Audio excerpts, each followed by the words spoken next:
Hello, student. Good morning to all of you. Today we are going to start the second lecture of Diploma in Pharmacy first year. Our subject is pharmaceutics.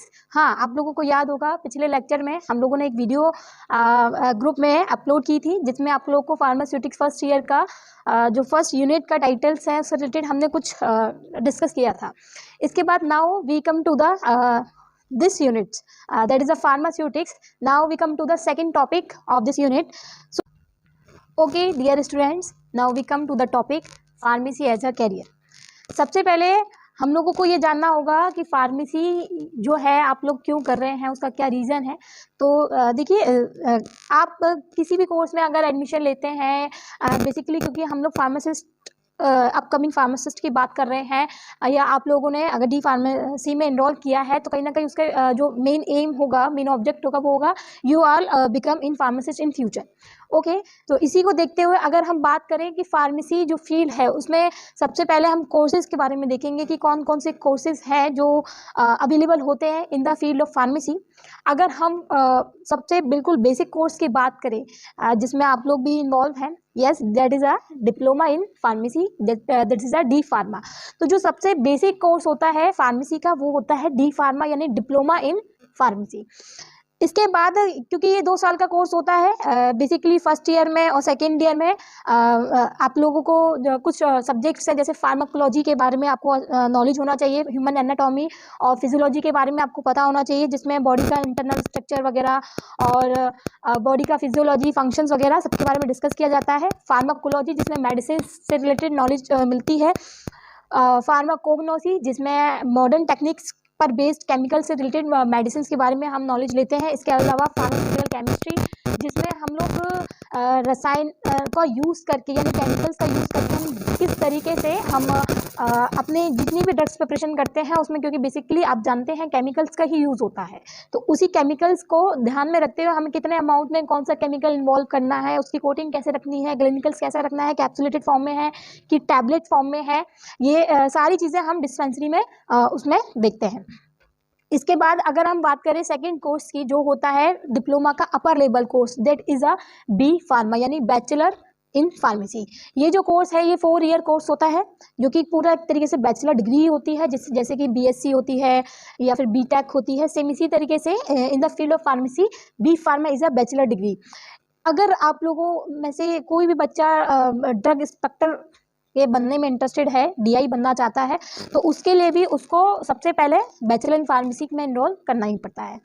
इसके आगे अगर हम देखें, जैसे देखिए हर field में एक अपना अपना एक पैटर्न होता है। सबसे पहले बेसिक डिप्लोमा कोर्स होता है, उसके बाद बैचलर कोर्स होता है, उसके बाद मास्टर कोर्स होता है, देन रिसर्च कोर्स होता है जिसमें हम डॉक्टरी फील्ड भी देखते हैं, पीएचडी वगैरह जिसमें आता है। तो इन सारी फील्ड्स में अगर हम देखें तो हर स्ट्रीम में आप लोग जानते हैं कि सब में ज़्यादातर यही सारा कॉमन चलता है। आप चाहे बीटेक की बात ले लें, चाहे आप नॉर्मल किसी भी अदर कोर्सेज की बात ले लें, तो सब में हमें पता है कि जैसे बीटेक में सबसे पहले पॉलीटेक्निक आती है, उसके बाद ही बच्चे जो है वो बीटेक के लिए पसंद करते हैं।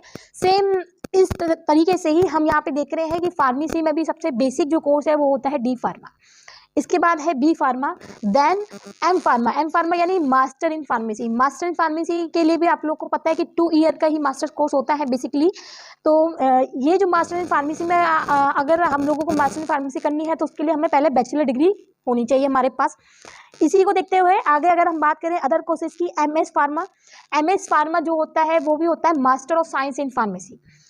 हाँ, ये भी एक तरीके से एम फार्मा से के लेवल का ही पोस्ट ग्रेजुएशन डिग्री है, लेकिन जो एम फार्मा होता है ये हम एमबीबीएस के बाद भी कर सकते हैं। इसके अलावा फार्मा डी यानी कि डॉक्टर ऑफ फार्मेसी या doctor of philosophy in the field of pharmacy, जिसमें हम पीएचडी लेवल का स्टडी करते हैं। पीएचडी लेवल में बेसिकली रिसर्च की जाती है, किस तरीके से मेडिसिन बननी है, कितना अमाउंट ऑफ केमिकल्स को इंक्लूड करके हमें एक प्रॉपर तरीके से मेडिसिन को प्रिपेयर करना है। ये सारी चीज़ें हम कहीं ना कहीं रिसर्च फील्ड में ही जाते हैं। Okay, so now we discuss all courses related in the field of pharmacy. Okay, now we come to the other topic, that is a pharmacy as a career. देखिए आप लोगों को पता होना चाहिए कि अगर हम लोग या आप लोग अगर इस फील्ड में इन्वॉल्व हुए हैं तो कहीं ना कहीं इसके पीछे कोई ना कोई सबका एम ज़रूर होगा।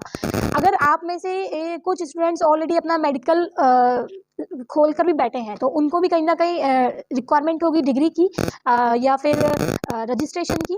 तो देखिए कहीं ना कहीं हम जानते हैं कि फार्मेसी में अगर आपको इस फील्ड में आगे आना है, आगे चलना है, आगे इन्वॉल्व होना है, जिसको मेडिसिन से रिलेटेड प्रिपरेशन में इंटरेस्टेड हो, या फिर जिसको मेडिकल अपना खोलना हो, या फिर जिसको अपना शॉर्ट रिटेल फार्मेसी खोलना है, तो देखिए सबके लिए हमें पता है कि हमें कहीं ना कहीं फार्मेसी में इन्वॉल्व होना ही पड़ता है। तो अगर चलिए आइए जानते हैं कि फार्मेसी एज ए करियर हम किन किन पैटर्न्स में देख सकते हैं कि जो फार्मेसी है उसमें हम किस किस फील्ड में अपना करियर मेकओवर कर सकते हैं। जैसे देखिए सबसे पहले अगर हम बात करेंगे फार्मासिस्ट की, तो फार्मासिस्ट में हम जानते हैं कि फार्मासिस्ट अपने आप में एक अहम भूमिका निभाते हैं। अगर आप अपना रिटेल में ही फार्मेसी खोल के बैठे हुए हैं, मेडिकल स्टोर खोल के बैठे हुए हैं, तो that also is involve in comes under pharmacist.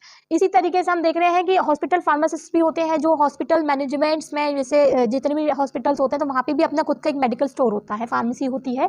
तो उसी के लिए हम देख रहे हैं कि हॉस्पिटल फार्मासिस्ट में भी हम कहीं ना कहीं मेकओवर कर सकते हैं एज अ करियर।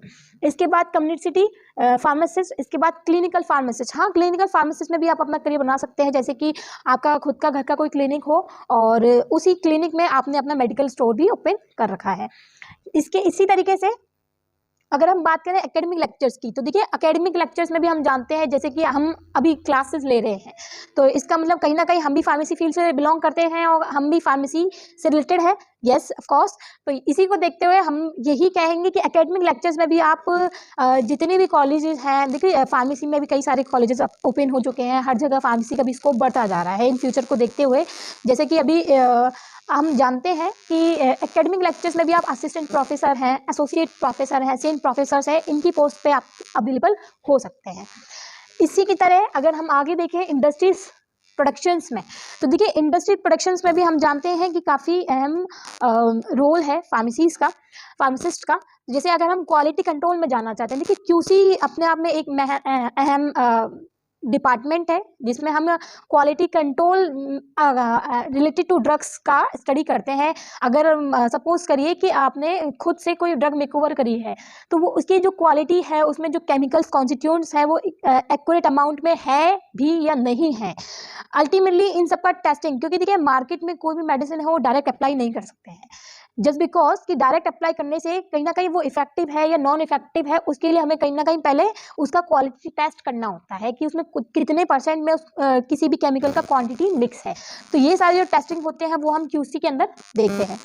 इसी तरीके से quality assurance, that is the same time, उसमें हेल्पर्स की तरह भी आप उसमें एज अ काम कर सकते हैं। इसके अलावा रिसर्च एंड डेवलपमेंट, भाई रिसर्च एंड डेवलपमेंट तो आप जानते हैं कि आप अगर आपको रिसर्च में जाना है, फार्मेसी में करियर बनाना है, तो वहाँ पे भी आपको अपने अलग अलग टाइप के आप मेडिसिन कॉन्स्टिट्यूएंट्स को यूज़ करके अपनी ड्रग्स मेकओवर कर सकते हैं। इसी के अलावा मार्केटिंग रिप्रेजेंटेटिव आप नॉर्मली जानते हैं कि आजकल ग्रेजुएशन के बाद भी एमआर की जॉब अच्छी मिल जाती है, मार्केटिंग कर लेते हैं। लेकिन अगर आप फार्मेसिस्ट से बिलोंग करते हैं, फार्मेसी फील्ड से हैं, तो कहीं ना कहीं मार्केटिंग रिप्रेजेंटेटिव में आप का काफ़ी अच्छा नॉलेज हो जाता है। आप साथ में होल फार्मेसी है, रिटेल फार्मेसी है, इन सब में अपना कमांड अच्छे से डील कर लेते हैं। इंडस्ट्रीज़ की, तो इंडस्ट्री प्रोडक्शंस में भी फार्मासिस्ट का एक अहम भूमिका होता है। जिस तरीके से इंडस्ट्रीज चलती हैं, जिस तरीके से उनका मेकओवर होता है, उनमें क्वालिटी टेस्ट होता है, क्वालिटी एश्योरेंस होता है, रिसर्च डेवलपमेंट्स होते हैं, इसके अलावा मार्केटिंग रिप्रेजेंटेटिव्स होते हैं, इनमें भी हम अपनी महत्वपूर्ण भूमिका निभा सकते हैं। किस टाइप से? देखिए क्वालिटी कंट्रोल जो होता है, अगर आप किसी भी मैन्युफैक्चरिंग कंपनी में जाते हैं, किसी भी ड्रग्स का मैन्युफैक्चरिंग होता है, तो देखिए ऐसा नहीं है कि हम रॉ मटेरियल्स को डायरेक्टली अपने हिसाब से मैन्युफैक्चर कर देंगे और उसको हम डायरेक्टली मार्केट में अवेलेबल कर देंगे।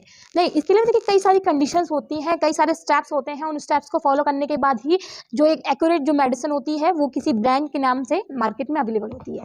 तो इसी में अगर हम बात कर रहे हैं क्यूसी की, तो क्यूसी में आप बेसिकली एज अ फार्मासिस्ट और एज अ इंडस्ट्री आप अपना करियर बना सकते हैं। किस तरीके से कि अगर आप फार्मासिस्ट हैं तो आप लोगों को टेस्टिंग के लिए भी अपॉर्चुनिटी अच्छी मिल जाती है।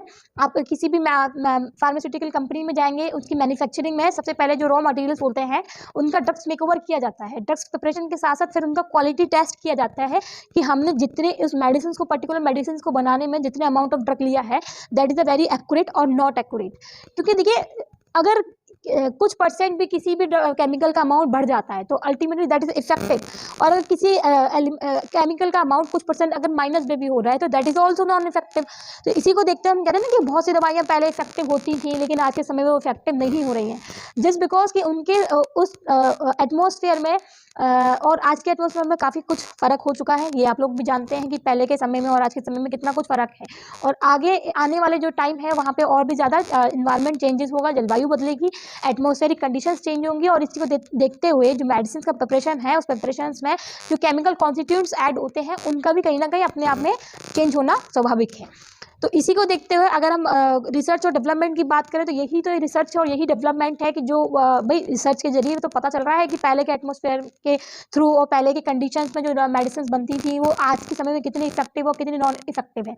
देखिए एक मेडिसिन आप लोगों ने सुनी होगी पहले डाइक्लोफेनेक आती थी, जो कहीं ना कहीं पहले के समय में एक अच्छा पेन किलर का काम करता था, लेकिन आज के समय में वो इतनी इफेक्टिव नहीं है। अगर आप उसको बेसिकली पेन किलर में यूज़ भी कर रहे हो तो अल्टीमेटली उसका इतना इफेक्ट नहीं होता जितना आज के समय में जो अदर ब्रांड की जो मेडिसिन हैं वो डायरेक्टली इफेक्ट कर देती है, बिकॉज ऑफ कि उसका जो मैन्युफैक्चरिंग है उसमें अभी भी अगर थोड़ा बहुत करेक्शन और हो जाए, मॉडिफिकेशन हो जाए, तो अल्टीमेटली वो भी अपने आप में एक बेस्ट पेन किलर बन सकती है।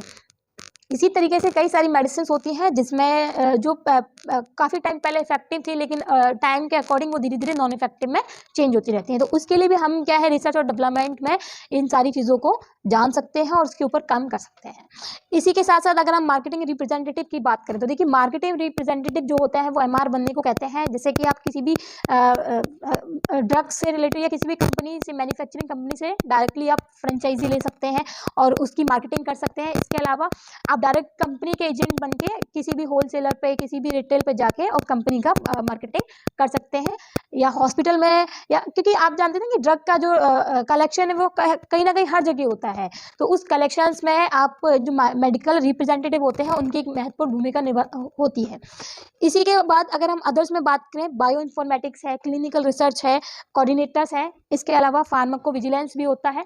तो ये भी कई सारे फील्ड्स हैं जिनमें आप कहीं ना कहीं एक अहम भूमिका निभा सकते हैं, क्योंकि आज के समय में जो टेक्नोलॉजी है वो धीरे धीरे और ज़्यादा आगे बढ़ती जा रही है। देखिए आप जानते हैं कि पहले के समय में डिजिटल लाइफ इतना आगे तक नहीं था, लेकिन आज के समय में जो हुआ है कि आप जानते हैं कि अगर ड्रग प्रिपरेशन भी करनी है तो देखिए पहले के समय में लेबर वर्क की बहुत ज़्यादा ज़रूरत होती थी, क्योंकि अगर आप किसी भी फील्ड में काम कर रहे हैं तो वहाँ पे आपको लेबर वर्क चाहिए रहता था।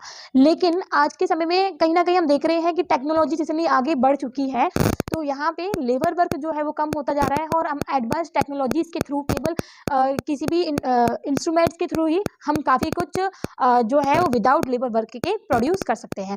इसी में अगर हम बात करें कि बायो इन्फॉर्मेटिक्स में भी देखिए कहीं ना कहीं जो QC है वो बायो इन्फॉर्मेटिक्स में भी काम करता है। कई सारे अमाउंट्स ऑफ केमिकल्स हैं जिनको हम बायो इन्फॉर्मेटिक्स के जरिए ही उसका एग्जामिन कर सकते हैं, आइडेंटिफाई कर सकते हैं, और साथ में उसका इफेक्ट भी देख सकते हैं कि जीन्स पे उसका क्या इफेक्ट्स पड़ता है, बिकॉज कि bio informatics is a branch of biotechnology, और biotechnology is that is a technology field related to living organism. Okay, इसी के साथ आप लोगों ने आज की क्लास में जाना कि फार्मेसी एज अ करियर जो है वो हम किस किस फील्ड में अपना जो करियर है वो हम देख सकते हैं। इसके अलावा आपने आज की क्लास में कोर्सेज के बारे में भी जाना कि जो कोर्सेज हैं वो कितने टाइप के कोर्सेज जो हैं वो अवेलेबल है फार्मेसी में। और इससे पहले वाले लेक्चर्स में आपने जाना था कि जो फार्मेसी का हिस्ट्री है वो किस तरीके से फार्मेसी का हिस्ट्री इस्टेब्लिश हुआ था।